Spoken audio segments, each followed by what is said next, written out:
If you think your current boss is bad, at least he doesn't possess absolute power over everything and anything. If you can't stand the way he micromanages you because you didn't stock the shelves properly or because you missed the memo about not wearing socks with sandals into work, consider yourself lucky. At least you have the freedom to complain to HR or quit your job if necessary. You have it easy when considering that if you lived during the medieval era and worked under a king, life would be much more stressful. Imagine for a moment working under the ultimate boss, a man who could potentially have you executed with a snap of his fingers if you messed up. Forget morale boosters. We'd bet you'd be plenty motivated to work hard under those frightening circumstances. During medieval times, the king was the most important figure, the highest-ranking member of the food chain. He exercised total power over his kingdom. As far as the people were concerned, his word was the word of God. Any rebellious acts of retaliation could result in death. To work directly under the king, say as a personal attendant, was considered a highly distinguished and honorable position. This was a higher level of position only granted to men of rank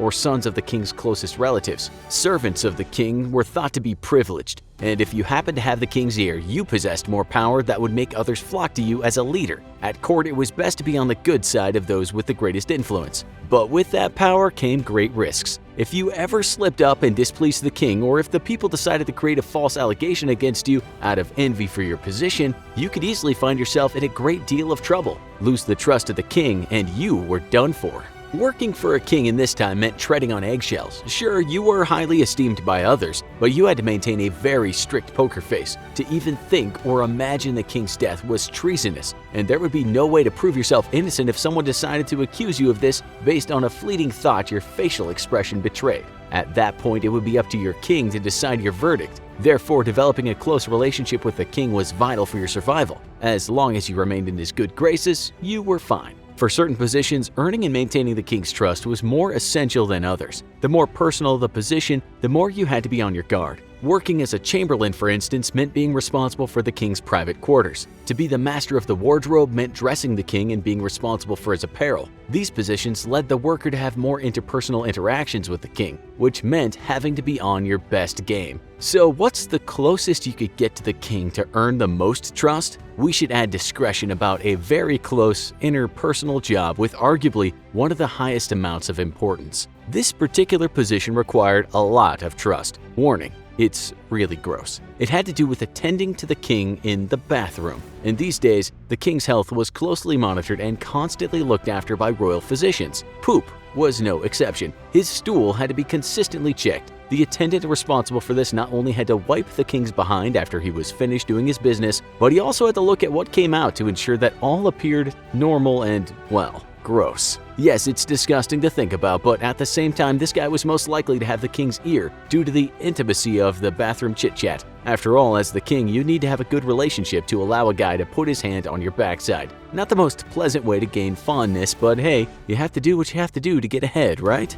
Other more fragile positions of great importance that weren't as close required looking after the children of the king. We've spoken before about the vitality of kings to produce as many male heirs as possible to inherit the throne. Life was not always guaranteed, and a king needed plenty of sons for backup. If you worked as a nanny or an official protector for a young prince and, God forbid, something happened to the boy, let's say he caught the plague or sweating sickness, you could find yourself being blamed for his death. After all, he was under your care. He was your responsibility. A matter as grave as this could certainly lead to your undoing. The physician responsible for the medical side of things could also find himself under scrutiny. Servants who were responsible for hunting animals and those tasked with cooking and preparing meals, huntsmen and scullions, also had a pivotal role to play. Food had to be of great quality, meats had to be literally fit for a king and prepared regularly to feed the royal occupants of the castle. Taste testers had the job of putting their lives on the line by taking the first bite to make sure the food was not poisoned before being served to His Royal Highness. If the food was poisoned and harmed a taste tester, investigations would focus on those who were tasked with making it. So even if you did not intentionally poison the food, or if someone else did it, you could still find yourself in a very vulnerable situation. How could you even hope to prove that it was not you? Since there's no way for others to be sure that you are not lying, it's probably safer to just get rid of you and your coworkers and replace your staff entirely with new royal chefs.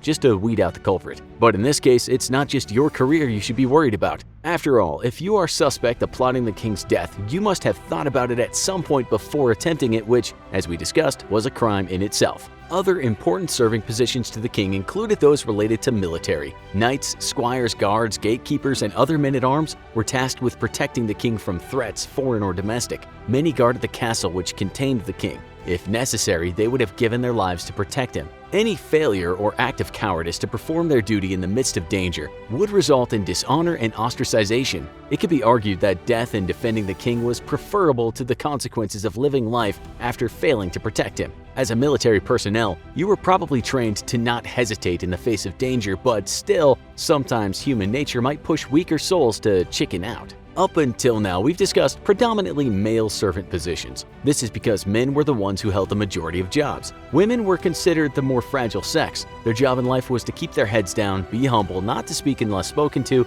obey their husbands, and produce children. But what about female servant positions, ladies in waiting and attendants? Well, they worked mainly under the queen. To be the queen was the highest rank a woman could ever hope to achieve, and to work directly under her as her personal servant was a position of great privilege. Like servants to the king, however, this job also came with certain risks. It was important to remain close to the queen and earn her trust, but similarly, if you displeased her, she could rat you out to her husband, who could simply have you removed. Sometimes, though, maintaining a close relationship with the queen could be very challenging, particularly if you were an attractive girl who happened to capture the king's special attention. Often, a king's beloved mistress had his ear and could be revered as a person in a position. If you were called to spend the night in the king's chamber, you couldn't say no. Yet, to do so could be detrimental to your relationship with your boss, the queen, creating an awkward, tense situation on the job when you were confronted with taking care of her needs. However, if you had to choose between remaining in good graces with the queen versus the king was probably your best option because as the man, he held more power. This is where strategy would come to play, so think of your game plan.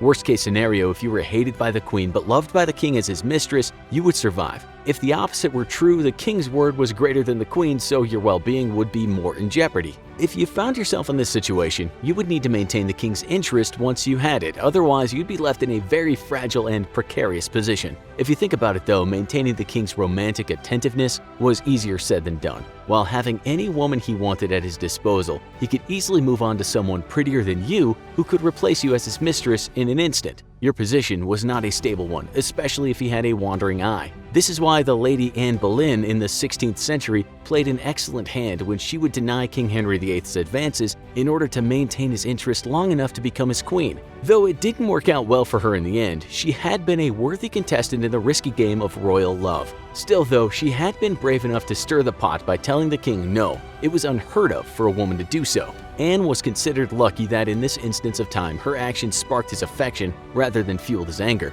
She'd also sacrificed her relationship with Queen Catherine of Aragon as her lady-in-waiting in order to go after the bigger prize. We realize this example comes from toward the end of the Middle Ages, but we'd say it still applies as the king possessed absolute power over Tudor England. Another complication with being an attendant to the queen had to do with the strength of the king's relationship with her. If the queen had a bad habit of committing adultery and cheated on her husband, you'd be torn between two options. Either you maintain her trust by keeping this a secret and hope she doesn't get caught, or you rat her out and face the consequences of your betrayal if she's found innocent. If, however, the queen was caught in the act and you did not report her wrongdoing, you'd be guilty by association. As you can probably tell, working for the king or queen came with great honor, but also required strategic critical thinking skills to stay on top. Like a game of chess, you had to be able to predict the next move and determine your actions based on the political game that came with being in a high-ranking servant position. Also, we should mention that there was also a risk if you were too close to the king and a rebellion overthrew him, because then you'd be considered an enemy of the people. Thus, it was wise to remain informed and alert at all times. The way you were perceived by others was also important. Sounds like enough to make your head spin, yet knowledge of the system was key to survival. How would you have navigated being a servant to a medieval king? What decisions would you make based on your position and whether you were male or a female servant? Be tactful in how you answer these questions. We look forward to reading your interesting, creative responses in the comments. Also, go watch our other video, Why Did the King of England Execute His Wives? As always, don't forget to like, share, and subscribe for more great content.